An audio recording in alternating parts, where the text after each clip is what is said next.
नमस्कार प्रेक्षकांनो, मालिकेच्या आजच्या भागामध्ये आपल्याला पाहायला मिळणार आहे की इकडे पूर्णाजी त्याचबरोबर कल्पना विमल तिघेही हॉलमध्ये आहेत. कारण पूर्णाजीने ऑलरेडी सायलीचं खूप कौतुक केलेलं आहे. कारण सायलीने दारात काढलेली रांगोळी ही पूर्णाजीला खूपच आवडलेली असते आणि तिला असं वाटत असतं की हे सगळं विमलने केलेलं आहे, म्हणून तिने विमलचं कौतुक करत असते. आणि त्याचवेळी सगळ्यांच्या समोर तिथे विमल सांगते की हे जे आहे ते मी नाही केलेलं, हे करण्यासाठी हातामध्ये कला असावी लागते आणि हे सगळं सायलीताईंनी केलेलं आहे, असं विमलने स्पष्टपणे सांगितलेलं असतं. त्याचबरोबर इकडे आपल्याला पाहायला मिळतं की विमल जेव्हा हे सांगते मग पूर्णाजी आणि कल्पना दोघेही तिथे शांतपणे बसलेले असतात. आणि त्याचबरोबर आपल्याला पाहायला मिळतं की सायली कॉफी बनवत असते आणि मग कल्पना म्हणते की पूर्णाई तुम्ही थांबा थोड्या वेळ इथं, मी माझं झालं की मग तुमच्यासाठी कॉफी बनवते. तेवढ्यातच अर्जुन तिथं आलेला असतो. अर्जुन म्हणतो की मिसेस सायली, माझं महत्त्वाचं काम आहे, वरती या थोडंसं. तेव्हा सायली म्हणते हो आलेच, कॉफी घेऊन येते. आणि मग इकडे सायली कॉफी बनवत असते आणि सायली विचारते मी कॉफी बनवते, तुमच्यासाठी पण बनवू का? तेव्हा कल्पना सांगते की त्याची काही गरज नाही आहे. पूर्णाजी पण तेच सांगते की त्याची काही गरज नाही आहे, कारण आमचं झालं की आम्ही आमचं बघून घेऊ, असं त्या दोघींचं म्हणणं असतं. आणि त्याचबरोबर अर्जुन, पूर्णाजी सर्वजण तिथं असतात. अर्जुन म्हणतो की लवकर या मिसेस सायली. सायली म्हणते की हो येते मी, असं म्हणत सायली आता तिथून जाऊ लागते.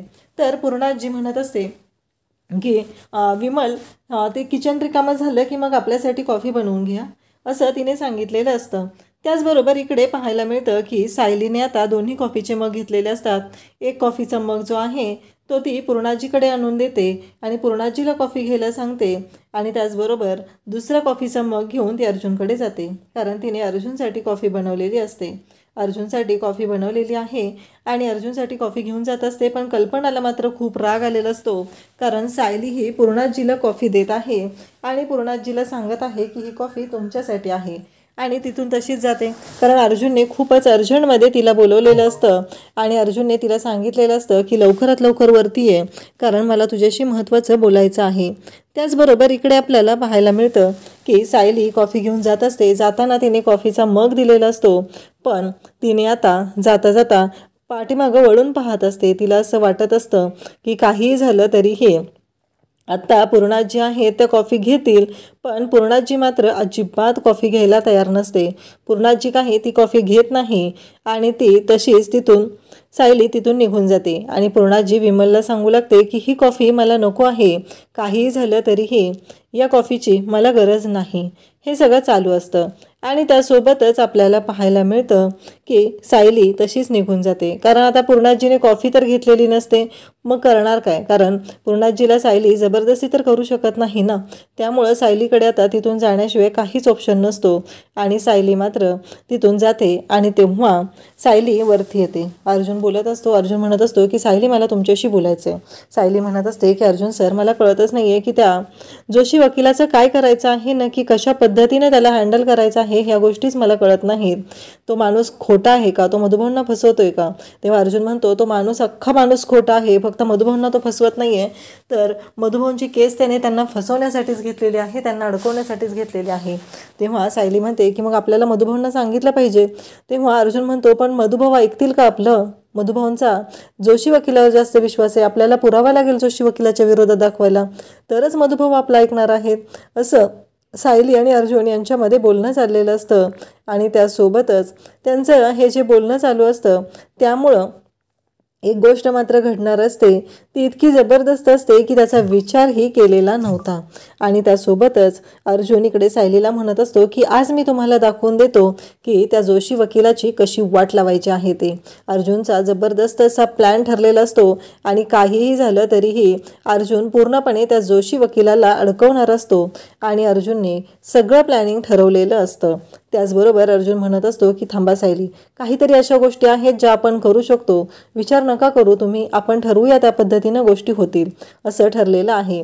आणि अर्जुनने ज्या पद्धतीने प्लॅन करत आहे त्या पद्धतीने सायलीला माहिती आहे की फक्त अर्जुन सरच यातून मधुभाऊंना वाचवू शकतात. अर्जुन म्हणतो की फक्त तुम्ही एक गोष्ट करायची आहे, ती म्हणजे काहीही झालं तरीही आत्ता महत्त्वाची गोष्ट ही आहे की मधुभाऊंनी रोज जाऊन कोर्टामध्ये हजेरी लावणं. जोपर्यंत मधुभाऊ रोज जाऊन कोर्टामध्ये हजेरी लावत नाहीत तोपर्यंत काही प्रॉब्लेम नाही. जर त्यांनी मधुभाऊंनी हजेरी लावणं बंद केलं, सही करणं बंद केलं तर मधुभाऊ खूप मोठ्या प्रॉब्लेममध्ये अडकू शकतात.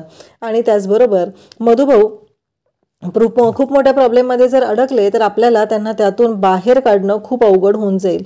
त्यापेक्षा आत्ता मधुभाऊंनी रोज कोर्टामध्ये तिथं पोलीस स्टेशनमध्ये जाऊन त्यांची सही करणं गरजेचं आहे.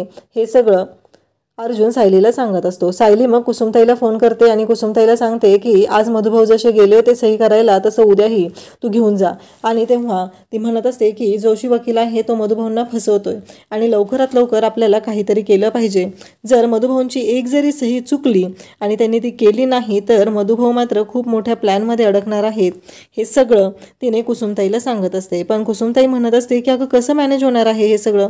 तेव्हा सायली म्हणत असते तू काही कर पण मधुभाऊ तिकडे घेऊन जा, कंपल्सरी त्यांना तिकडे घेऊन जा. ते जर तिथे गेले नाही तर खूप मोठा गोंधळ होऊ शकतो. हे सगळं सांगितलेलं असतं. आणि त्याचबरोबर इकडे प्रिया आता नागराजच्या रूममध्ये आलेली असते आणि काका मला तुमच्याशी बोलायचं आहे. प्रिया खूपच गोडगोड बोलत असते आणि यामध्येच नागराजला कळलेलं असतं की प्रिया ही कशासाठी आलेली आहे. तेव्हा नागराज म्हणत असतो काय काका काय बोलायचं आहे, बोल पटकन. तेव्हा नागराजला ती म्हणत असते की मला ना थोडं महत्त्वाचं बोलायचं आहे. तेव्हा नागराज म्हणत असतो की मला माहिती आहे तुझं महत्त्वाचं काय आहे ते. तुझ्या फायद्याच्या ज्या गोष्टी असतात त्याच तुझ्यासाठी महत्त्वाच्या असतात. तू बोल पटपट काय बोलायचं आहे ते, असं नागराज तिला सांगत असतो. त्यावेळेस ती म्हणत असते की तुम्हाला माहिती आहे ना तो महिपत कसला माणूस आहे. तेव्हा नागराज म्हणतो हो मला माहिती आहे ना, मग तुझं काय त्याच्यामध्ये. तेव्हा नागराजला ती विचारत असते की आपली एक टीम आहे ना. तेव्हा प्रियाला नागराज म्हणतो की आपली एक टीम कधी ठरलं होतं आपली एक टीम आहे आणि तू त्या टीमसाठी कधी वागले माझ्याशी तसं सांग बरं आधी मला. म्हणजे तुला कधी वाटलं की आपली एक टीम आहे आणि आपण एकत्र काम केलं पाहिजे ते सांग मला. कारण प्रत्येक वेळेस तर तू तुझ्या स्वार्थासाठी फक्त वागलेली आहे, फक्त तुला तुझा स्वार्थ महत्त्वाचा वाटलेला आहे. तेव्हा प्रिया गोड गोड बोलत असते. हे नागराजच्या चांगलंच लक्षात आलेलं असतं कारण नागराज प्रियाला चांगलाच ओळखून असतो. त्याला सर्व गोष्टी माहिती आहेत की प्रिया कशा प्रकारची आहे, प्रिया कशा पद्धतीनं वागू शकते. या सर्व गोष्टी नागराजला चांगल्याच माहिती आहेत. आणि त्याचबरोबर नागराजला मात्र हेही माहिती आहे की प्रियाला कसं वठणीवर आणायचं.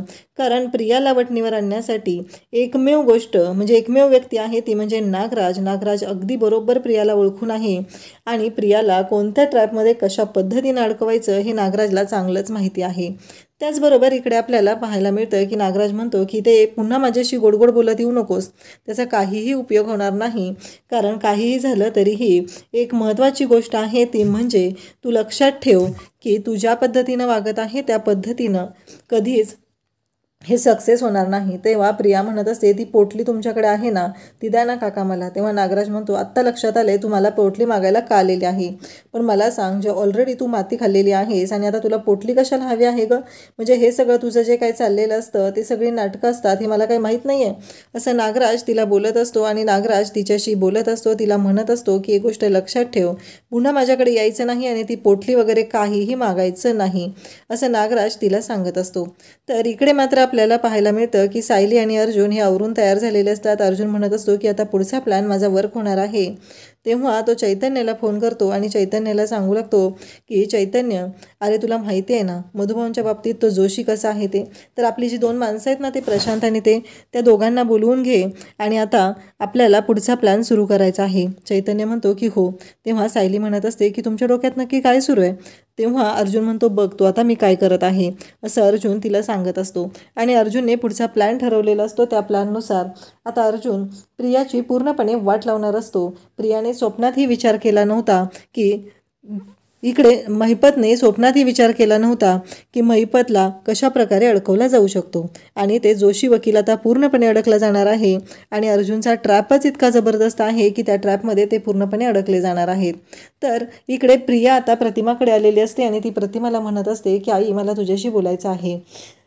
तर प्रतिमा म्हणत असते की काय झालं, म्हणजे एवढी ही मगाशी माझ्यावरती की ओरडून बोलत होती आणि आता अचानक काय झालेलं आहे, एवढी नॉर्मल का बोलते. तेव्हा प्रिया म्हणत असते की आई मला तुला काही गोष्टी सांगायच्या आहेत आणि त्या म्हणजे जे आत्ता तू बोलत होतीस ना की काही झालं तरीही आता तुझ्या डोक्यात जे सुरू होतं, आत्ता तू मला जे सांगणार होती त्या पद्धतीनं मला सांग ना, तुला पण पूर्णाजीची खूप आठवण येते ना, आपण सुभेदारांकडे जाऊया का?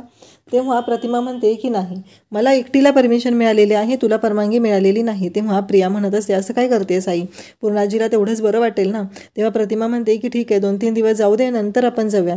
कारण प्रतिमाला कळलेलं असतं की हिचा काहीतरी वेगळा प्लॅन आहे आणि म्हणून ही ना इतकी गोड बोलत माझ्याकडे आलेली आहे हे प्रतिमाच्या लक्षात आलेलं असतं. आणि प्रतिमा म्हणत असते की ही एवढी गोड का माझ्याशी बोलतीये. त्यावेळेस प्रतिमा तिला म्हणते ठीक आहे. तर इकडे दुसऱ्या दिवशी सकाळी अर्जुन आवरत असतो, त्याला ऑफिसला जायचं असतं. सायली मात्र अर्जुनने कुठलीही गोष्ट मागण्याआधी त्याच्या हातात देत असते. अर्जुन म्हणत असतो, काय चाललंय हे, मला तुमचं नावही तुम्ही घेत नाही आहे. अर्जुनने पाकिट म्हणण्याच्या आधी त्याच्या हातामध्ये पाकिट असतं, कंगवा असतो. अर्जुन म्हणत असतो काय आहे. तेव्हा सायली म्हणते की तुम्ही मधुभाऊंना सोडवणार आहात ना, मग तुमचा 1 सेकंद पण वाया जायला नको आहे, कारण तुम्ही महत्त्वाच्या कामासाठी जाणार आहात ना. अर्जुनने खूप जबरदस्त असा प्लॅन केलेला असतो आणि त्या प्लॅनमध्ये पूर्णपणे त्याला महिपत लाडकवायचं असतं हे त्याचं ठरलेलं असतं. आणि सायली मात्र त्याच्या हातामध्ये प्रत्येक गोष्ट देत असते. तेव्हा अर्जुन तिला म्हणत असतो, हो बरोबर आहे, पण तुम्ही एवढं जे करताय ते फक्त आता मधुभाऊंच्या केससाठी करताय. तेव्हा सायली म्हणते की हो, तुम्हाला माहिती आहे ना आपण लग्न कशासाठी केलेलं आहे. तेव्हा अर्जुन म्हणतो की हो, पण ते पहिलं लग्न होतं, मग दुसरं लग्न कशासाठी केलंय. तेव्हा सायलीला अर्जुन विचारत असतो, सांगा ना दुसरं लग्न कशासाठी केलंय. तेव्हा सायली म्हणत असते की तुम्हालाच माहिती आहे, मी काय सांगू त्याचं उत्तर, असं सायली अर्जुनला बोलत असते. कारण अर्जुनला खूपच भारी वाटत असतं. सायली अर्जुन दोघंही एकमेकांच्या मिठीत आलेले असतात आणि अर्जुन मात्र सायलीला म्हणत असतो की आता सांगताय का. आणि अर्जुन तिला जवळ घेत असतो, तिच्या जवळ जाण्याचा प्रयत्न करत असतो आणि सायली मात्र त्याला चुकवून तिथून पळून जात असते. तेव्हा अर्जुन म्हणत असतो की मिसेस सायली, लक्षात येतंय ना तुमच्या मला काय म्हणायचं आहे ते.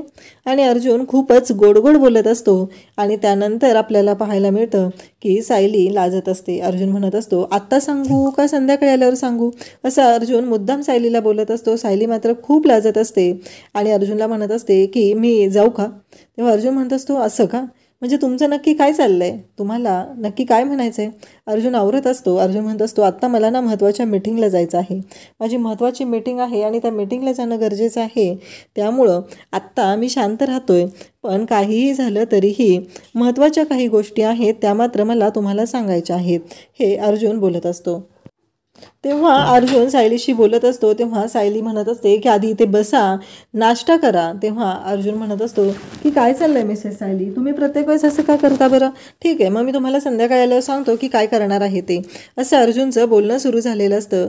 आणि सायली पण अर्जुनला म्हणत असते, बासा तुम्हाला माहिती आहे ना हे सगळं काय चालू आहे. तेव्हा अर्जुन म्हणतो की कसं आहे, मला मधुभाऊंना सोडवायचं आहे, माझी लढाई महिपत सोबत आहे, पण तुम्हाला लक्षात येते का तुमची लढाई कुणाची आहे. हे पहिल्या मजल्यावरची जी लोक आहेत ना गालची, ती वाटतात तेवढी साधी नाही आहे, त्यांच्याशी तुमची लढाई आहे, त्यांच्याशी सोबत तुम्हाला लढायचं आहे, लक्षात येते का, असं म्हणत अर्जुन सायलीला बोलत असतो. तेव्हा सायली म्हणत असते, ती माझी माणसं आहेत, त्यांच्याबद्दल काही बोललेलं मी खपवून घेणार नाही आहे आणि त्यांना कसं हँडल करायचं ते मला माहिती आहे, मी त्यांच्यासोबत बघून घेईल काय करायचं आहे ते. सायली मात्र अर्जुनलाच बोलत असते, अर्जुनला सांगत असते आणि अर्जुनला म्हणत असते की काही झालं तरी ती माझी माणसं आहेत, त्यांच्या बाबतीत एक शब्दही बोललेला मी ऐकून घेणार नाही, असं सायली स्पष्टपणे अर्जुनला सांगत असते. त्याच वेळी अर्जुन म्हणत असतो की हो का. आणि मग अर्जुन सायलीला म्हणत असतो, इथे बसा, माझ्यासोबत नाश्ता करा. पण सायली म्हणत असते की नाही अर्जुन सर, मला आत्ता जायचं आहे, मला अर्जंट आहे, कारण आत्ता किचन माझ्या ताब्यात आलेलं आहे, तर मला पटकन कामं आवरून घेतली पाहिजेत. अर्जुन म्हणत असतो, आत्ता बसा इथे माझ्यासोबत, असं म्हणत अर्जुन स्वतःहून सायलीला 1 चमचा घास भरवतो आणि म्हणतो की अजिबात ऐकून घेणार नाही आहे, हे आधी मी जे सांगितले ते करायचं आहे तुम्हाला, असं अर्जुन सायलीला सांगत असतो. आणि त्यासोबतच सायली ही अर्जुनशी बोलत असते, अर्जुनला पण ती घास भरवत असते. आता सायली आणि अर्जुन दोघंही एकमेकांना घास भरवू लागलेले आहेत आणि त्याचबरोबर त्यांनी एकमेकांना घास भरवलेला असतो आणि त्यासोबतच इकडे ते दोघंही खूप आनंदात असतात. आणि त्यानंतर आपल्याला पाहायला मिळतं की इकडे मधुभाऊ आणि कुसुमताई म्हणत असते की आत्ताच्या आत्ता चला बरं, आपल्याला बाहेर गेलं पाहिजे. तेव्हा मधुभाऊ म्हणतात की नाही, मला कुठंच नाही जायचं. तेव्हा कुसुमताई म्हणत असते, अहो मधुभाऊ असं काय करताय तुम्ही विसरलात का. त्याचबरोबर इकडे मधुभाऊ म्हणतात की अगं पण कुसुम तुला माहिती आहे ना, मला जोशींनी सांगितलं आहे. तेव्हा कुसुमताई म्हणते, अहो पण काल त्यांचा परत फोन आलेला ना, त्यांनी सांगितलं आहे ना पोलीस स्टेशनला जाऊन सही करायची आहे. तेव्हा मधुभाऊ म्हणतात, आणि इकडे माझा मोबाईल, मी त्याला फोन करून विचारतो. तेव्हा कुसुमताई म्हणते, काय करताय तुम्ही हे? तुम्हाला माहिती आहे ना ते बिझी असतात. मग काय आपण त्यांना त्रास देत राहायचं आहे का सारखं सारखं? आपण कशाला त्यांना त्रास द्यायचा आहे? तुम्हाला माहिती आहे ना ते किती चिडून बोलले होते. इकडे जोशी वकील पण चिडलेला असतो, कारण मधुभाऊंचा फोन काही लागत नसतो आणि मधुभाऊ हे फोन उचलायला तयार ना, फोन त्यांचा लागत नाही आहे. त्यामुळे जोशी वकिलाच्या अंगाची लाही सुरू झालेली असते. त्याला कळतच नसतं की आता करायचं काय. आज जर ह्या म्हाताऱ्याने जाऊन हजेरी केली तर मी पुरता अडकणार आहे, साहेब मला जिवंत सोडणार नाही, असं जोशी वकील बोलत असतो. आणि त्यासोबतच इकडे जोशी वकिलाचं चाललेलं असतं की काही झालं तरीही मला आता त्या मधुभाऊला फोन करून सांगितलं पाहिजे की सही करायला जायचं नाही. तेव्हा कुसुमताई म्हणते की मला एक कळत नाही आहे, जोशी वकिलांनी काय सांगितलं होतं आठवते तुम्हाला? कारण तुमचं वय झालेलं आहे आणि म्हणून तुम्हाला हे सगळं करायला जमणार नाही. पण मला एक खरं सांगा, तुमचं खरंच वय झालं आहे का हो मधुभाऊ? म्हणजे मला कळत नाही आहे की तुम्ही खरंच एवढं वय झालेलं आहे तुमचं, म्हणून तुम्ही जाणार नाही. हे सगळं ती बोलत असते. आणि तेव्हा मात्र इकडे मधुभाऊ म्हणतात, नाही नाही माझं झालं नाही आहे वय. त्यावेळेस इकडे मधुभाऊ म्हणतात की जाऊया आपण. त्याचवेळी प्रिया इकडे रविराजकडे आलेली असते. रविराजला म्हणत असते की बाबा मला तुम्हाला काही गोष्टी बोलायच्या आहेत. आणि मग रविराज म्हणत असतात की काय झालं? तेव्हा प्रिया म्हणते की आमच्या कॉलेजमध्ये ना कॉम्पिटिशन आहे, म्हणजे त्यांनी एंट्रन्सशिप द्यायचं ठरवलेलं आहे. तर मला काय वाटतंय माहिती आहे का, ती एंट्रन्सशिप मी करावी. छान अशा ब्युटिकमध्ये एंट्रन्सशिप करायला मिळणार आहे. तेव्हा प्रियाला रविराज म्हणतो की काहीच हरकत नाही आहे. प्रिया म्हणत असते पण सॅलरी जास्त मिळणार नाही. तेव्हा रविराज म्हणतो की काहीच हरकत नाही आहे. कशाला, आपल्याला पैशांची अपेक्षा नाही, अनुभव हा खूप मोठा असतो. आणि त्या अर्जुनने जो प्रमाणे प्लॅन केलेला आहे त्याप्रमाणे प्रशांत आणि त्या दोघांना ऑफिसमध्ये बोलवून घेतलेलं आहे. आणि अर्जुन त्यांना म्हणत असतो की आता ह्या गोष्टी आपल्याला करायच्या आहेत, त्या पद्धतीनं आपण सगळं गोष्ट करायचं आहे.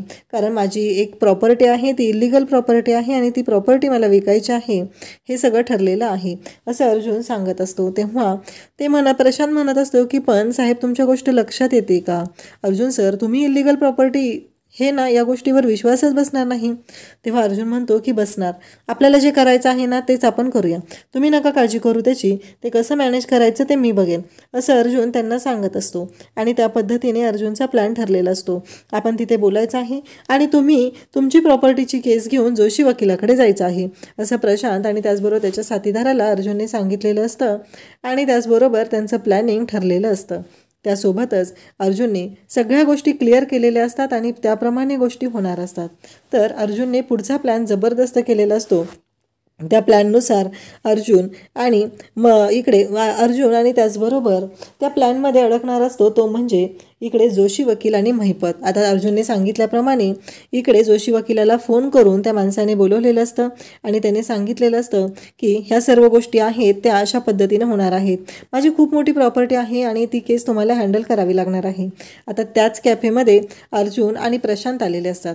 तर इकडे अर्जुन बरोबर प्रशांतशी अशा आवाजात बोलत असतो की ते सगळं जोशी वकिलाला ऐकायला जाईल. आणि तिथे शेजारच्या टेबलवरती ते दोघंही बसलेले असतात आणि त्यांचाही खूप छान असा प्लॅन चाललेला असतो आणि ते दोघंही बोलत असतात. आणि त्यासोबतच इकडे जोशी वकील पण बोलत असतो, त्यांचीही केस चालू असते, त्या केसचं डिस्कशन सुरू असतं आणि त्या पद्धतीनं सर्व गोष्टी होणार असतात, हे ठरलेलं असतं. मग जोशी वकील म्हणत असतो की काही हरकत नाही आहे, सगळं व्यवस्थित होणार आहे आणि सगळ्या गोष्टी होणार आहेत, काळजी करायची काहीही गरज नाही, असं जोशी वकिलाला बोललं जात असतं. त्यासोबतच इकडे आपल्याला पाहायला मिळतं की या सगळ्या गोष्टी घडत असतात. त्यासोबतच इकडे अर्जुन बोलत असतो आणि तो म्हणत असतो की माझी एक प्रॉपर्टी आहे आणि ती प्रॉपर्टी इलिगल प्रॉपर्टी आहे, अगदी त्याच्यावर एखादा रिसॉर्ट वगैरे होऊ शकतो, इतकी मोठी प्रॉपर्टी आहे, हे सगळं बोलणं सुरू असतं. आणि त्याचवेळी जोशी वकील ऐकत असतो आणि जोशी वकील म्हणतो, काय म्हणजे चांगली आहे ती संधी मिळाली आहे अर्जुन सुभेदारला अडकवण्यासाठी, म्हणजे मला व्यवस्थितपणे प्लॅन केला पाहिजे आणि महिपत साहेबांना ही गोष्ट सांगितली पाहिजे, असं अर्जुनचं ठरलेलं असतं. आणि त्याचबरोबर इकडे जोशी वकील ते बोलणं ऐकत असतो आणि तो म्हणत असतो की हे सगळं मला लवकरात लवकर महिपत साहेबांना सांगितलं पाहिजे. आणि त्याच्यासोबतच्या माणसाला त्याने सांगितलेलं असतं की काही हरकत नाही आहे, हे सगळं जे काय आहे ते मी करायला तयार आहे, तुमची केस मी करेन, हँडल करेल आणि तुम्हाला तुमची प्रॉपर्टी मिळवून देईल, हे सगळं ठरलेलं असतं. आणि त्यासोबतच जोशी वकील त्यांना सांगतो की मला खूप महत्त्वाचं काम आहे, मी आलोच, असं म्हणत जोशी वकील तिथून जायला निघतो आणि तो डायरेक्ट जातो आणि महिपतला कॉल करतो. अर्जुन म्हणतो की बरोबर माझ्या ट्रॅपमध्ये हा अडकलेला आहे, अगदी मी केलेला होता तो प्लॅन इथे सक्सेस झालेला आहे आणि त्या पद्धतीने इकडे सर्व गोष्टी घडत आहेत. त्याचबरोबर इकडे आपल्याला पाहायला मिळतं की जोशी वकिलाचा जोशी वकिलाला प्लॅनमध्ये अडकवायचं जे सगळं ठरलेलं असतं ते सगळं अडकलेलं असतो. त्यासोबतच इकडे पाहायला मिळतं की आता अर्जुन म्हणत असतो की आपलं काम झालेलं आहे आणि कशा पद्धतीने वर्क होणार आहे ते तुम्हाला माहितीच आहे. पुन्हा ते दोघंजण तिथे बोलत बसतात. प्रशांतशी तो बोलत बसतो आणि त्यासोबतच प्रशांतशी त्याचं बोलणं चाललेलं असतं आणि प्रशांतला तो म्हणत असतो की आता मला हे काही करून मिळवायचंच आहे. या पद्धतीने त्यांच्यामध्ये बोलणं सुरू झालेलं असतं. त्यासोबतच इकडे आपल्याला पाहायला मिळतं की इकडे जेव्हा इकडे जोशी वकील विचार करतो आणि तो ठरवतो की तो महिपतला बोलावून घेतो. जोशी वकिलाने महिपतला बोलवण्याचं ठरवलेलं आहे हे अर्जुनला माहिती असतं. तर उद्याच्या भागात आपल्याला पाहायला मिळणार आहे की महिपत आणि जोशी वकिलाची मीटिंग होणार आहे आणि त्या मीटिंगमध्ये जे सगळं अर्जुनने ठरवलेलं आहे त्या पद्धतीनं घडणार आहे. कारण अर्जुनने त्यांच्या टेबलवरचा जो फ्लॉवर पॉट आहे तो चेंज केलेला आहे आणि दुसरा फ्लॉवर पॉट तिथं दिलेला आहे आणि त्या फ्लॉवर पॉटनुसार गोष्ट घडत असते ती म्हणजे की जोशी वकिलाने तिथे जे बोलणं होणार असतं ते त्या स्पाय कॅमेरामध्ये रेकॉर्ड होणार असतं आणि त्यासोबतच इकडे जोशी वकील त्यामध्ये पूर्णपणे अडकला जाणार असतो. नक्की कोणालाच कळत नसतं की अर्जुनने जो ट्रॅप रचलेला आहे त्यामध्ये जोशी वकील इतक्या विचित्र पद्धतीने अडकेल याचा विचार जोशी वकिलांनी केलेलाही नव्हता. आणि अर्जुनने आता तो व्हिडिओ बनवलेला आहे आणि तो व्हिडिओ घेऊन तो मधुभाऊंकडे आलेला आहे आणि मधुभाऊंना म्हणतो की तुम्ही जर सांगितलं असतं तर याच्यावर तुमचा विश्वास बसला नसता आणि म्हणूनच या सर्व गोष्टी मी करायचं ठरवलेलं आहे. आणि त्या पद्धतीने आता जोशी वकिलाचा आणि महिपतचा व्हिडिओ अर्जुन मधुभाऊंना दाखवत आहे. तो मधुभाऊंना म्हणत आहे की हा जो व्हिडिओ आहे तो बघा. त्यामध्ये जोशी वकील आणि महिपत म्हणत असतो त्यावेळेस अर्जुन सुभेदारला आता संपवणार आहे आणि तो माझ्या मुलीला पोलीस स्टेशनमध्ये जेलमध्ये टाकायला निघालेला आहे, पण शक्यच नाही आहे माझी मुलगी जेलमध्ये जाणं. काहीही झालं तरीही माझी मुलगी कधीच जेलमध्ये जाणार नाही. त्यावेळेस जोशी वकील म्हणतो की मी तुमच्या मुलीला जेलमध्ये जाऊच देणार नाही, तिच्या बाबतीत मी असं होऊच देणार नाही, असं इकडे महिपतला जोशी वकील सांगत असतो. आणि मधुभाऊ म्हणतात की म्हणजे हे फसवत होते मला, हा सगळा यांचा प्लॅन होता. हे सगळं आता जोशी वकिलाच्या बाबतीतलं कारस्थान इकडे समोर आलेलं असतं आणि मग अर्जुनने मधुभाऊंना सर्व सांगितलेलं असतं. तर अर्जुनने मधुभाऊंना आता स्वतःच्या बाजूने वळवून घेतलेलं आहे. मधुभाऊंची केस आता अर्जुनकडे कशा पद्धतीने जाणार हे आपल्याला पाहायला मिळणार आहे. अशाच अपडेटसाठी चॅनलला सबस्क्राईब करा. थँक्यू.